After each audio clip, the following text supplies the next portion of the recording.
So while a for loop is what we're going to use most of the time when we want to repeat a process, there sometimes comes up conditions where we don't really know how many times we want something to repeat. Under these indeterminate conditions, we have another tool at our disposal, the while loop. What it does is it executes a block of code while a condition is true. Now you have to be careful with this because you can easily set up an infinite loop and never actually break out of that loop if you aren't careful about making sure your conditions can be met. So let's start with a do while loop. We have a do statement, and then we have the block of code to execute here.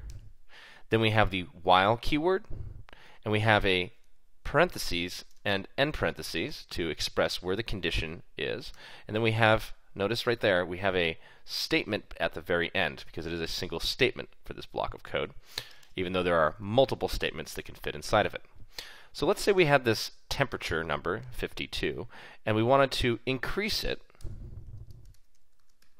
until it reached a certain value. So let's say while the temperature is less than 100, again, it's while the temperature is less than 100, do this stuff. So this would have 52 come in, it would increment it to 53, it would check to see is 53 less than 100, it is, go back up to the top and repeat the process. When it comes down here and that temperature is actually not less than 100, the do while loop stops. So what if we wanted to do something just like this, but our temperature is already at 100? We'd have a problem because temperature would be incremented by 1 before this while statement condition was ever checked. For that situation, we have a while loop. And what it means is that the condition will be checked at the beginning rather than at the end. So if we express it this way, under the condition that we have a number that is already going to fail the while condition, the code won't run at all. You'll see a while loop a lot more common than a do while loop because we often want to check a condition before we run any code.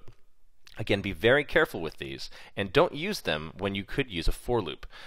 You'll end up with code that looks like it will not get stuck, but will end up looping forever, and you'll wonder why it hangs.